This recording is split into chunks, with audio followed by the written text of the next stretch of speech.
guys, and I'm back with another video. This video here, I'm going to show you guys how to create your guidelines for your lace closure wig so you can create flat, flawless, no hump looking wigs. So here I have my mesh dome caps. I got those from Amazon. Everything I use in this video, I'm gonna link it below. Here are some T-pins. You get those from Amazon as well, or your local beauty supply store. And I have a Sharpie metallic marker and a metallic chalk marker I got from my dollar store, and my tape measure and a hair clip and my canvas block. If I haven't mentioned that, you need one of those. I'm working with a 22-inch one today, and my tail comb. So here I am going to take my mesh dome cap out of the package. I'm going to place it on my canvas block or my wig block, whatever you want to call it.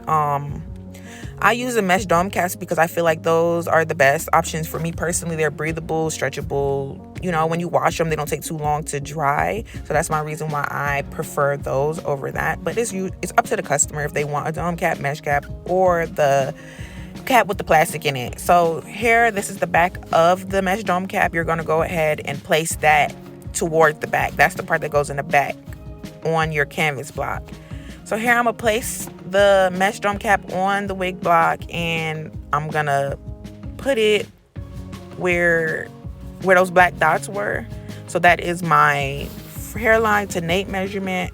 So I'm going to line the front of the dome cap with the front where I have that dot at, and then I'm going to align it with the dot in the back. So the reason I have those dots, because that's usually my most frequent measurements. That's the average head size, front to nape measurement. So I just went ahead and marked it so I don't have to measure it out each time. So I'm gonna go ahead and take a T-pin to secure the cap so it doesn't move or slip while I'm doing my guidelines. And I'm gonna adjust the cap to where it is nice and flat and it's no extra cap. If it's extra cap, I would have to sew that cap out, and I'll make another video on that if you guys want me to. Matter of fact, comment below if you guys want to. I'm gonna go ahead and take my tape measure now, and that's my lace closure I'm gonna be working with today. I don't even know where that closure came from. It's client's closure sent to me. So I'm gonna take my tape measure and I'm gonna place it in the center of the dome head. So I'm going ahead, I'm adjusting my cap, make sure it's nice and where I want it to be. Excuse me, I have to fix the camera, make sure I get all the angles. So I'm gonna go ahead and take that, and I'm going to place it on the center of my cap, of my dome head, just like that, in the middle. I am going to I usually pin the measuring tape a ½ inch to 1 inch above the line of the dome cap, because I usually place my closures about a ½ inch to 1 inch above the line. So when you cut the cap from underneath, when it's time for your client to wear the unit, the cap's not showing you and the client has enough lace. So there, you want to make sure the tape measure is laying flat down the center. It's not lumpy, it's not sliding anywhere. You want to make sure it's secure. So I'm gonna go ahead and take the pin, a T-pin, and pin that right there in the back in the center.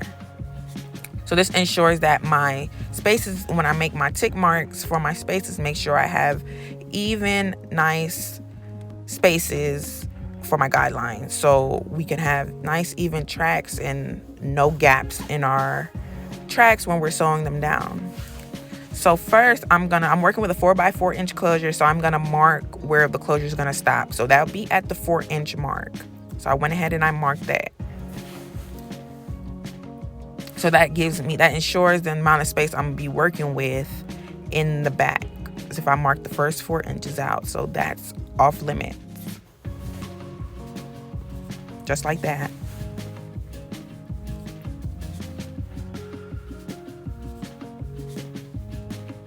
Now I'm gonna go ahead in the back here, and like I said before, I'm gonna be doing 1 inch spaces between my tracks. I'm gonna go ahead and mark the 14-inch first.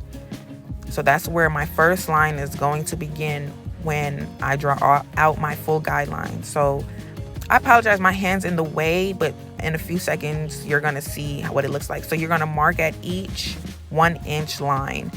And you don't have to do 1 inch spaces, but that is recommended when you are using the sewing machine method, because As I don't know if you guys know, but you guys are beginners. So if your guidelines are too close together, the cap will wind up being too small. But sometimes when you have a lot of tracks, if you don't know how to double track, you could do 1/2 inch spaces, and that will still be fine. But you just have to make sure your cap's not shrinking while you're sewing. So 1 inch guidelines is the ideal amount. So there you go. You mark all your tick marks, and they're gonna look just like that. And now you can remove your tape measure.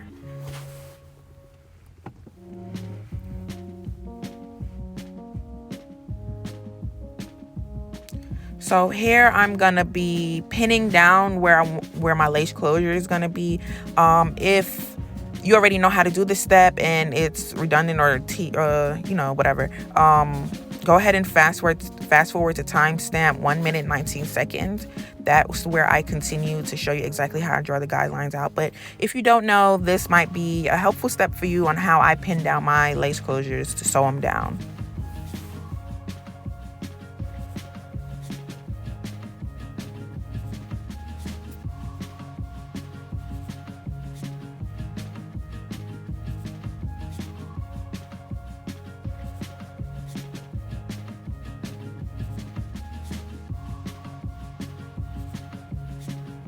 By the way, if you guys want a detailed video on how I pin down my lace closures and sew them down so they won't be flat and lumpy and humpy, so you have a flawless lace closure wig, comment down below and I'll definitely make that video for you guys. I'm here to help. I want you guys to have successful wig business. I want you guys to have beautiful, professional looking wigs, and that's what I'm here for, to extend my knowledge to you guys. I'm self-taught and it's been a long time coming, and now I just want to help others do and get the bag. So comment below if you guys want me to have a detailed video on that.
So if you watch the part where I pinned down the lace closure, that's what it looks like compared to your tick marks that you made. So now we're gonna go ahead and start creating our guidelines, guys. So go ahead and grab your Sharpie marker or your chalk marker and go in. So here, I know I have some guidelines already made, but don't pay attention to those. Just pay attention to this step right here. So I want you to go ahead and make straight lines across the center of the cap. So just like that, just extend it. You see where those two stitches are in the middle of the cap or in the cap? Go ahead and draw from side to side in those lines. Try your best to keep them straight. You can pretty much get a steady hand by laying your pinky finger on the canvas box to give you more of a steady hand, or, you know, just take your time and make sure you get as straight of a line as you can. Because the straighter the lines, the straighter your stitching, and the more flat and neat your wig's gonna look. So just follow my steps. And you also want to use a light hand with this. You don't want to do it too hard. You don't want your lines to be too thick as well, because that also can throw it off your spacing a little bit. So just go ahead and use a light hand, and just make fine lines.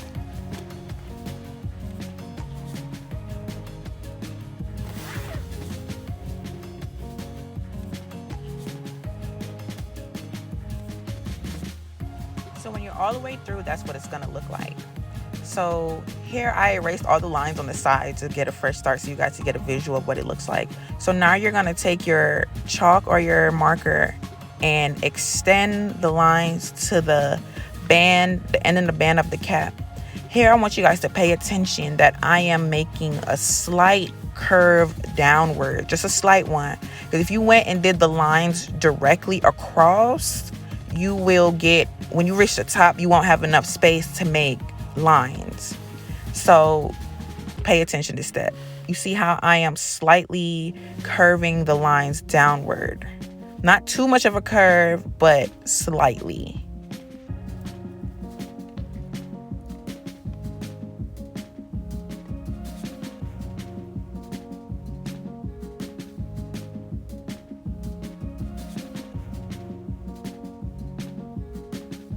And don't worry about the lines being super neat.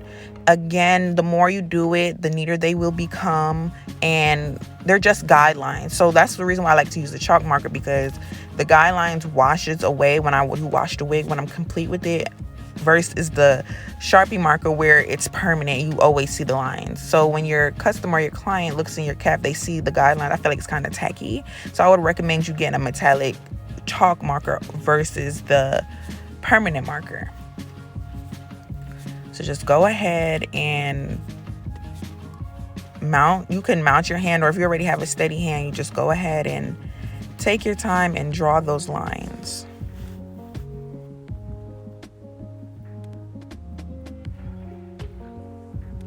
And you want to make sure when you reach the edge of the cap on the band, you want to make sure there is enough space right there as well between the lines. You don't want them to be on top of each other, because that also will create a sloppy looking wig, and it'll be lumpy and not neat, and it doesn't look good. So just make sure you're not overlapping the lines. They will come kind of close to each other sometimes, but just make sure you have enough space so when you're sewing, you're not, you know, doubling the tracks on each other.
So this is what your guidelines should look like so far. So neatly spaced, you know, not perfect, but it will do. So here I want you to pay attention. I have 4 lines left. So I am going to go to the second line, and I'm going to draw my line out from there. The reason I do this is because sometimes it's like dummy proof. Sometimes if I continue to do the lines in order, when I get to those last 2 lines, I don't have enough space in my cap. I mean, enough space in my cap to draw a line. So now I'm confused. So I always go ahead and do the second line. When I'm down to 4 lines, I always do the second one from the top, because this would, basically show me how much space I have left to draw the lines in between those. So just go ahead and watch what I'm doing.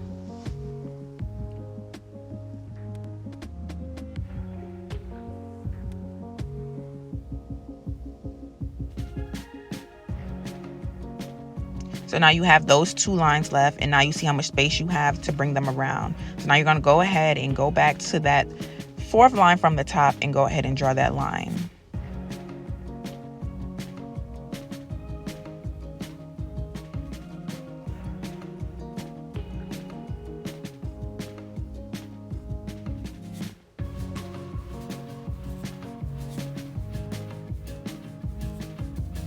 Boom, just like that. You see how neat that looks, and there's still enough space. It's nicely spaced, and I'm not overlapping any lines. So that's like a foolproof way of making sure all your lines fit and they're neat. And yeah, y'all got the picture. So do the same thing on the other side.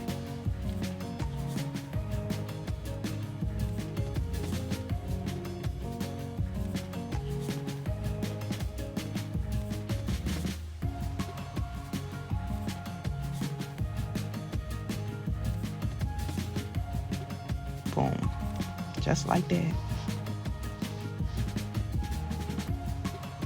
So now I'm gonna draw out my closure line. That's pretty much the track that I will be using to close the closure up. That's basically my finalization line. That's when I reach the finish line. So that I'm gonna go ahead and draw that line last and make sure it lines up with the closure nicely.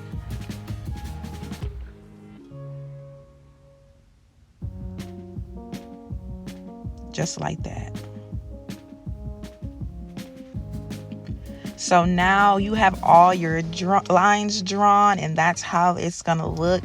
This here provides the foundation to a nice laying flat closure wig, like, flat to the gods.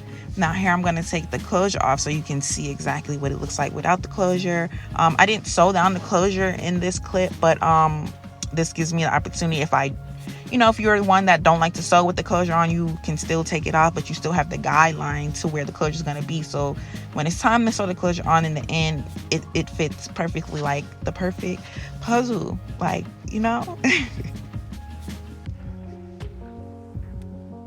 So boom, that's what it looks like. So if you made it to this point, and if you enjoyed this video and it's something that is helpful, guys, please like, comment, and subscribe. I really appreciate it. Like I said earlier, I want you guys to win in this wig business. It's enough coin out here for everybody. It's enough bag for everybody, and I want you guys to be successful. I will be coming with a full how to make a closure wig on the sewing machine series soon. It's coming. So anyways, like, comment, subscribe, and I'll see you guys later. Mwah.